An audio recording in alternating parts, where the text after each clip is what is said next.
Hey there, my name's Anthony DeRossi. I'm one of the pastors here at Keystone Bible Church. We're a multi-congregational church in the Tampa Bay area, and I just want to offer you a few moments of encouragement in your walk with Jesus as you head into Thanksgiving Day. On Thursday, November 26th, 1789, President George Washington issued a proclamation for, quote, a day of public thanksgiving and prayer. In 1863, President Abraham Lincoln encouraged Americans to recognize the last Thursday of November as a day of Thanksgiving. A few years later, in 1870, Congress actually followed suit by passing legislation making Thanksgiving, along with Christmas Day, New Year's Eve, and Independence Day, a national holiday. Abraham Lincoln is a fascinating man. I remember hearing one of my mentors tell the story of Abraham Lincoln and Edward Everett some years ago, and he essentially said this. It was November 19th, 1863. The country had been in spinning out of control because of the Civil War. Many people died. And so when the military cemetery in Gettysburg, Pennsylvania, was dedicated, there were two men that were invited to speak at that dedication. And so press agents poured in from around the country and other countries. They were on hand to record this monumental moment in history. One of the invited speakers was Edward Everett. He was a renowned statesman who was extremely successful.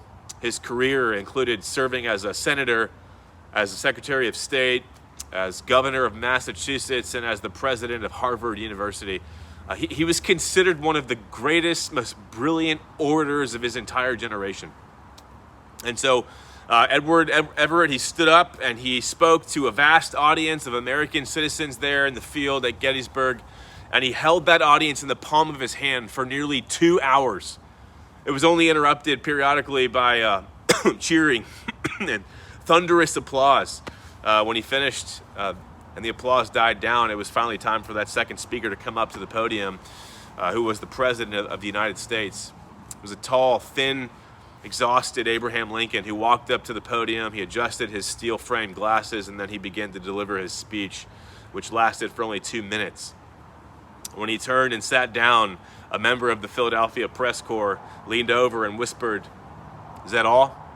And he replied, "That's all." The newspapers around the country and overseas printed Edward Everett's entire speech, and they began to attack Abraham Lincoln for his speech. The Harrisburg Patriot said that Lincoln's speech was just silly remarks. The New York World accused Lincoln of gross ignorance and misstatement, willful misstatement. The Chicago Times wrote that the cheek of every American had to have been tingling with shame as he read those dishwatery utterances. The London Times wrote that the cemetery at Gettysburg was rendered ludicrous by the speech of that poor president, Abraham Lincoln. Now, what's interesting is that today, centuries later, none of us can quote anything from Edward Everett's 2-hour speech, but most know something of Abraham's 2-minute speech, that our nation was conceived in liberty, that it was dedicated to the proposition that all men are created equal. And so his speech became a national treasure. I found it interesting, though, that little known to the public at the time, Lincoln actually received a note from Edward Everett soon after, which read this. He said, I wish that I could have flattered myself to have come as near to the central idea of the occasion in 2 hours as you did in 2 minutes. I tell you this story to those of us who know Jesus as our King. My encouragement for you as you gather with family and friends for Thanksgiving is to rest in the power and in the simplicity of the gospel of Jesus. As you float in and out of conversations with these politically driven cousins, as you seek to love and listen to those religiously devout family members who are resting in what they can do to earn heaven instead of what God has done in Jesus to earn heaven for us, right? As you eat turkey with that educated, a PhD aunt who can just wax eloquent on topic after topic for hours on end, my encouragement for you on Turkey Day is to rest in the power and in the simplicity of the gospel. And you listen, and you love, and you serve those people around you, and then you tell them about how they can reach heaven in 2 minutes or less. And you might only take a few seconds to just share with them about what Jesus has done in your life. Who cares if you can't wax eloquent? So what if you're not up to date on the ins and outs of every political party? Be what Paul told the church at Philippi. Be singular-minded. Be gospel-minded people.